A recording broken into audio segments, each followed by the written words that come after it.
excited to present this tutorial to you all. We have created a comprehensive guide for cell fractionations and centrifugations. We hope that you find this tutorial enjoyable and helpful. So let's dive in. Before going to the main topic, let us know what is cell. A cell is the basic structures and function of all the living organisms. It is also known as a small unit of life capable of performing all the functions necessary for life, such as metabolism, growth, reproductions, and responding to the stimulus. As we know that cells contains multitudes of cells organelles, each with unique role and interactions. To study this component individually, we use cell fractionations to study them. Cell fractionation is a laboratory technique used to separate cellular components based on their size, density, and solubility. This process involves breaking open cells and then various methods like centrifugation to separate cell organelles and other cellular structures into different fractions. These fractions can be analyzed to study the functions and composition of specific cellular components. Now let us look into the step-by-step process of cell centrifugation. There are 3 steps involved in cell centrifugation. They are number 1, homogenization, number 2, centrifugation, and lastly, fraction collection and analysis. The first step of cell centrifugation involves breaking open of cells to release their cellular components. This process is known as homogenization. To isolate the cell organelles, firstly, cell membranes have to be disrupted. With homogenization, we are able to disintegrate the cell membrane and also cell walls. To define homogenization in a proper term, it is the process of breaking down cell membranes and structures to release cellular components such as organelles, proteins, and nucleic acids. This technique is essential for studying the inner workings of cells. There are various methods for homogenizations, and some of the methods used are mechanical methods such as grinding or sonications. Grinding involves physically breaking open cells using a motor or a blender, whereas sonication uses high-frequency sound waves to disrupt cell membrane. In this slide, we can see a grinder and a sonicators. As I mentioned earlier, these 2 instruments are used in breaking open of cells. The process of homogenization takes place in the instrument called the homogenizers. The instrument can be a mixer or a blender. For the process of homogenizations, it should be done under suitable conditions. The conditions include temperature. It should be done under low temperature because under lower temperatures, enzymes present in the cells become inactive, thereby enhancing the process. pH. The pH should be normal or kept at optimum. If the pH is high or low, it may disrupt the cell organelles. Water potential. It is important to maintain water potential to ensure that the sample remains consistent and doesn't experience osmotic shock. Therefore, it is important to maintain these conditions while doing the experiment in order to get better results. Keeping the earlier conditions in mind, let us look into the process of homogenizations. For the homogenizations, first of all, there is sample preparations. The sample is prepared by selecting appropriate size and form for homogenization, such as grinding or chopping. Addition of buffer medium. A buffer solution or medium may be added to maintain the pH and water potential of the sample, ensuring the stability of cellular compounds. Homogenization. The sample is then processed using a homogenizer. After homogenization, the cell membranes are disrupted and the cellular components are released into a solution called homogenate. Now we are done with the first process, homogenization. Next, we have centrifugation. Have you ever wondered how the idea of first centrifuge originated? Before we dive into the next process, let's take a look at how the first idea of centrifuge originated, and also let's look into their parts and functions. The idea for the first centrifuge originated with British military engineer Benjamin Robbins, who built a device that resembled an arm rotating around an axis to gauge tricon items. The Brown-Thiel brothers later made the first practical centrifuge to separate milk from cream by improving this design. By rapidly rotating a container containing materials, separation is accomplished. The centrifugal force forces heavier elements to the outside of the container. Let's take a look at the parts of centrifuge and their functions. Rotor. This is the spinning component where the samples are placed. It rotates at high speeds to generate centrifugal force. Motor. Powers the rotor to spin at high speeds.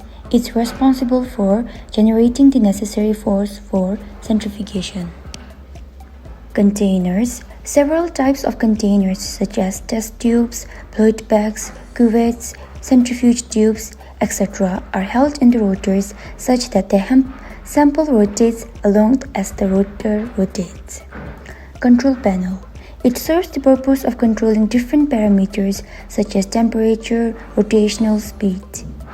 Latch. When a tube breaks or there are other issues with the centrifuge while running, the latch keeps the lid closed. And lastly, lid. The centrifuge will only spin if the lid is closed and locked to prevent mishaps.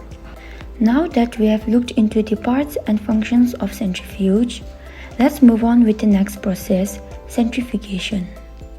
A homogeneous unit is subjected to cell centrifugation. Cell centrifugation is a process used in laboratories to separate cellular components based on their size, shape, and densities. During centrifugation, cells are placed in a tube or a container and spun at high speeds. This causes the denser components such as cell organelle or nuclei to sediment to the bottom of the tube, while lighter components like cytoplasm or supernatant remain suspended or float on top. Moving on to the principle of cell centrifugation is based on the separation of cellular components by their density using centrifugal force. When a mixture containing cells and other particles is subjected to centrifugation, the heavier component will sediment towards the bottom of the centrifuge tube, while lighter components remain in the supernatant or float on top. This separation occurs because centrifugal force acts on the particle in the mixture, causing them to move outward from the center of rotation. The force exerted on each particle depends on its mass and the distance from the axis of rotation. Heavier particle experiences greater centrifugal force and sediment faster, while lighter particles are displayed to the top of the tube. The specific centrifugation protocols and parameters such as speed and duration are selected based on the properties of the cells and the desired separation outcome. By adjusting these parameters, researchers can isolate specific cellular components such as cell organelle, nuclei, or cytoplasm for further analysis or experimentation. There are many types of cell centrifugation. However, the main type of cell centrifugation are: number 1, density gradient centrifugation. Density gradient centrifugation is the separation of molecule where the separation is based on the density of the molecule as they pass through a density gradient under a centrifugal force. The steps involved in density gradient centrifugation are: a density gradient of a medium is created by gently laying the lower concentration over the high concentration in the centrifuge tube. The sample is then placed over the gradient and the tubes are placed in an ultracentrifuge. The particles travel through the gradient until they reach a point at which their density matches the density of the surrounding medium. Fractions are removed and separated, obtaining the particle as isolated units. The use of density gradient centrifugation are: density gradient centrifugation can be applied for the purification of large volumes of biomolecules. It can be even used for the purification of different viruses, which aids their further studies. These techniques can be used both as a separation technique and the technique for determination of density of various particles. Number 2. Differential centrifugation. Differential centrifugation is a type of centrifugation process in which components are separately settled down in a centrifuge tube by applying a series of increasing centrifugal force. The steps involved in this differential centrifugations are: the sample solution is homogenized in the medium containing buffer. The sample is then placed in the centrifuge tube, which is operated at a particular centrifugal force for a specific time at a particular temperature. By the end of this operation, a pellet will be formed at the bottom of the tube, which is separated from the supernatant. The supernatant is added to a new centrifuge tube, which is centrifuged at another speed for a particular time and particular temperature. Again, the supernatant is separated from the pellet form. These steps are continued until all particles are separated from each other. The particle can be identified by testing for indicators that are unique to the specific particle.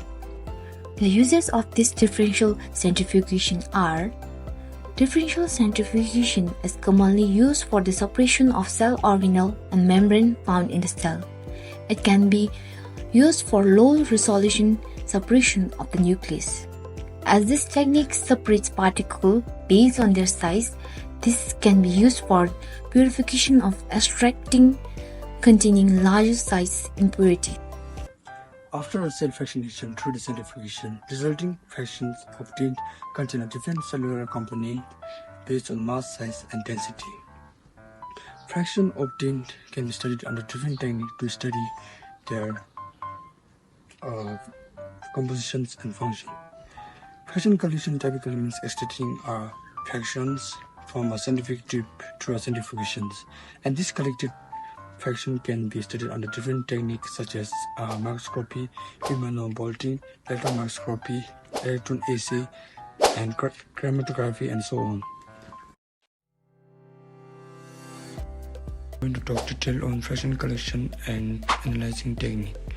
Fraction collection, it refers to process of systematically gathering and separating different portions of solution based on specific criteria or properties. Extraction. Fraction collection typically involves careful extracting layer or a portion from the centrifuge tubes after centrifugation. For example, density gradient centrifugation.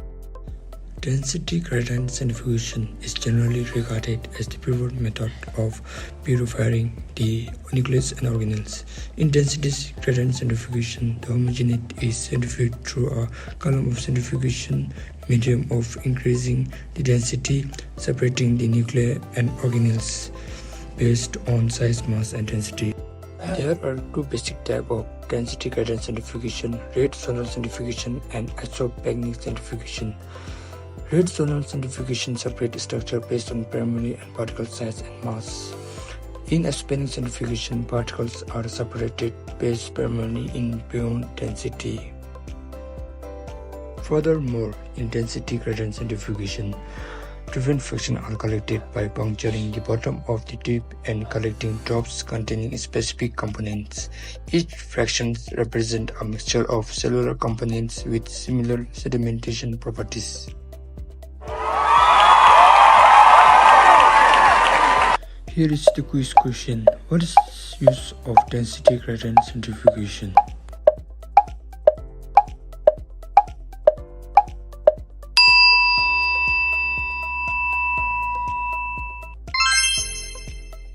I will be talking on analyzer. In analyzer, once the fractions are collected, these fractions can be analyzed using a variety of techniques to characterize their content. Some of the techniques are microscopy, electron microscopy, biochemical assay, immunoblotting, mass spectrometry, functional assay, and chromatography. This is an example of our data that are obtained using our various techniques. Number 1. Microscopy. Direct observation of the fraction. Direct observation of the fractions under a microscope allows for visual identification of the cellular organelles based on their morphology and staining patterns. 2. Electron microscopy. Electron microscopy provides high-resolution images that allow for a detailed examination of the cellular structure at the ultrastructural level, aiding in identification of organelles and their structure. Biochemical assay. Biochemical assay, it includes enzymatic assay and biochemical tests that can be performed on the function to determine the presence and activity of specific enzymes or biomolecules. Number 4. Immunoblotting. Immunoblotting, it is a Western blotting that can be used to detect specific protein within the fractions by employing antibodies that recognize target proteins. Number 5. Mass spectrometry. Mass spectrometry analysis can be used for comprehensive protein identification and characterization within the fractions. Chromatography. Protein can be separated by chromatography. Proteins are most often fractionated by a column chromatography, in which a mixture of proteins in solution is passed through a column containing a porous solid matrix. Now we will look into the applications of two powerful techniques, cell fractionation and centrifugation. The first one is organelle isolation.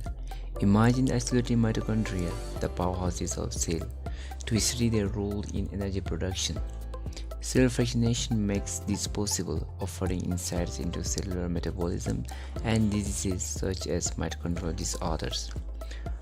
The second one is protein purification. Proteins, the molecular machines of life, are purified with precision using centrifugation. From understanding enzyme kinetics to developing targeted therapies, protein purification drives advances in medicine and biotechnology. The third one is biomedical research. In biomedical research, cell fractionation and centrifugation are indispensable in studying diseases. By isolating specific cellular components, researchers can identify biomarkers, unravel disease mechanisms, and develop innovative treatments. As we conclude, our group have only touched the surface of cell fractionations and centrifugation. From fundamental research to the practical applications, these techniques continue to revolutionize our understanding of cells and hold key to addressing some of the most pressing challenges in medicine and science. We have come to the end of our tutorial video. But before that, we have made a set of quiz to check how much you have understood from our video lessons. So let's move on with our quiz. The first question for the quiz is, what is the purpose of cell fractionation?